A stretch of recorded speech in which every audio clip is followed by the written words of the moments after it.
everybody, my name is Helen, and today I'm going to be doing my summer wrap-up.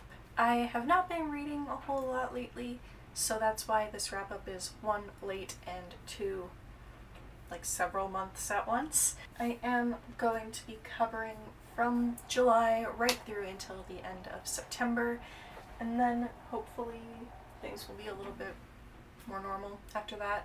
I'm sorry, this cat is being very distracting. Bubbity.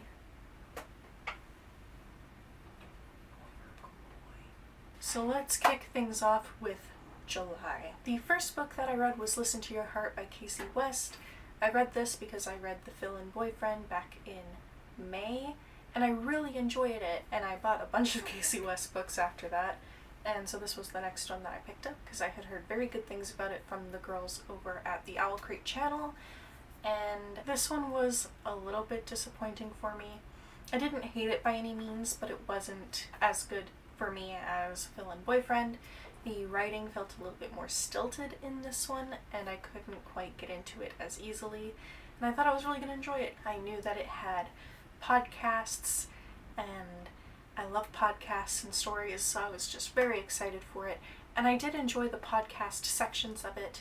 I just didn't necessarily enjoy everything else as much. I did still enjoy it, generally speaking. I give it 3 out of 5 stars, which is not bad, and I'm still going to keep picking up Casey West, as you'll see later on in this video. The next things that I read I'm going to do together here, because I read volumes 1 and 2 of Critical Role Vox Machina Origins 2, the second run in the Critical Role Vox Machina comics. These ones are currently being written by Jody Hauser, who has done the Faith comics, I think is what they're called, and she's absolutely wonderful. I'm loving watching the story unfold. If you know about Critical Role, it is a game of Dungeons & Dragons that is run and played by voice actors from the anime, TV, and video game community.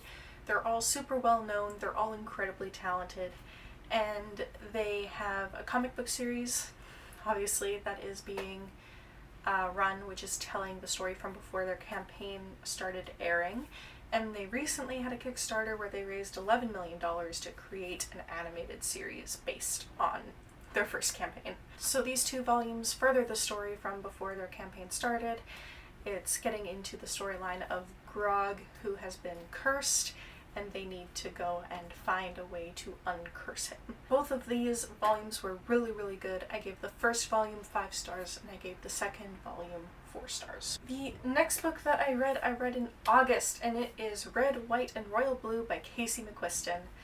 And if you've been on BookTube at all for the last while, I'm sure you've heard about this book. It is a fantastically gay story about Alex, who is the son of the first female president of the United States, and Henry, the Crown Prince of, or not the Crown Prince, but the Prince of Wales. It's sort of a hate to love, and we follow these 2 characters falling for each other, and it's very sweet. It is so good. I had so much fun reading it. It's like a 400-something page book, and I read most of it in a day. Alex is a bisexual icon, and his section in the book of him dealing with finding out he's bisexual was so relatable. Overall, this is a really fun, cute book with great characterization. The only downside for me as a very hopelessly romantic person was that once the relationships started, for a good chunk of the book it was just the main characters finding different ways to have sex. I just wanted there to be more to their relationship than that at that point. But that's just a me thing, and as you can tell, this is definitely an adult novel. From that, there are some sexually explicit scenes. But yeah, it's definitely worth it. I gave this book 3.75 out of 5 stars, like it was just short of a 4. And the next book that I read in August was The Distance Between Us by Casey West. So this book follows a girl who, her mother runs a doll shop, and she meets this boy who is like upper class, and it's about them sort of reconciling their class differences so that they can be together. This was the first Casey West book that like actually let me down.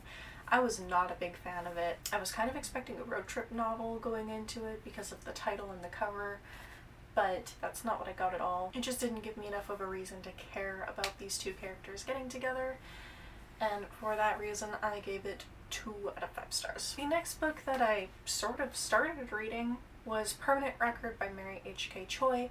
I did get this from NetGalley to read in exchange for honest review, and I got almost 20% of the way through and I just couldn't get into it, so I did DNF this one. I think that it had a lot of promise, but I got almost a fifth of the way into the book and the main plot was like just barely starting. And the main narrator, I just couldn't vibe with his voice. The story idea is wonderful and I feel like a lot of people will enjoy it. It just was not for me personally. That being said, the fact that this is a story about college-aged people was wonderful. I really do want to see more of that kind of upper YA, what new adult was supposed to be but ended up not being kind of thing going on. I'm really enjoying that. And then, if you watched a video that I put up a while back, for September I was going to try and read the books from my first book haul that I hadn't read, and I did bring all of them with me when I moved, and I read one of them. I started trying to read some of the others and they just weren't there for me right now. I was not in the right mood, so I kind of stopped that experiment early, especially once school started and I had so much reading to do. But I did read one book, and that book was Doctor Who: The Dalek Generation, and this was by Nicholas Briggs. This is one of the official Doctor Who novels, and it follows the 11th Doctor, played by Matt Smith. The idea behind this is that the Daleks, which are one of the most well-known villains in the Doctor Who universe, have created all of these utopias for humans to live on, and the Doctor knows that they must be up to something sinister, but no one will believe him. And it's about that, and he meets these like 3 kids along the way. I didn't like this one either. The writing really was not for me. It was a little bit too blunt, too dry. I really didn't enjoy the kids in this book. They didn't feel like they were written as children, and that was kind of explained away with one of them in particular, who was meant to be this 4-year-old boy, by saying that he's a genius, but he can still act like a child. He just didn't.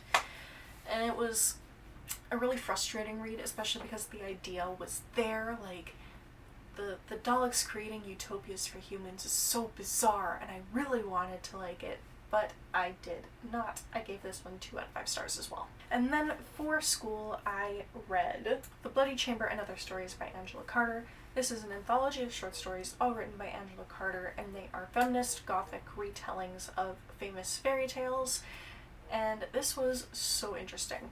The very first story, The Bloody Chamber, which is also the longest story, coming in at like 50 or 60 pages, was so good. I loved it so much, and it made me very excited to read the rest of the short stories. Most of them fell flat for me. There were 2 or 3 others that I ended up enjoying. I really liked The Lady of the House of Love. I liked The Werewolf. I liked In the Company of Wolves. And I think that was it. I gave the anthology as a whole 3 out of 5 stars, but like if it was just The Bloody Chamber, easy 5 star. And then I read volume 3 of Vox Machina Origins 2. This one I'm doing separately because I read it so much later, because I read it as it came out. It was following the same story arc, same writing, everything. It was great. Not as much happened within this one. I have 5 stars listed here, but it was probably more of a 4, just because of the lack of action and like real plot things happening. But it was still super quick, super fun. I love it. Finally, the last thing that I read in September was Pumpkinheads by Rainbow Rowell and Faith Erin Hicks. This is a graphic novel about these 2 friends who have worked at a pumpkin patch every like sort of summer, fall kind of time, and they're best friends at work, but they've never talked to each other outside of work, and it's their last day ever working at the pumpkin patch before they both leave to go to school. Deja, who is this wonderful, chunky black girl with so much personality, she makes it her mission to help Josiah, who is the white main character dude, talk to this girl who works at the pumpkin patch that he's been crushing on since day one. And so we follow them as they go through the pumpkin patch and try to find this girl. And it is so cute. The art is so good. The story is predictable but very, very sweet. I really enjoyed it. I give it 4 out of 5 stars. If you love Rainbow Rowell, you're gonna like this. And those are all the books that I read during the summer. What books have you guys read recently? You should let me know in the comments down below. Have you read any of the books that I mentioned in this video? You should let me know your thoughts and feelings down below.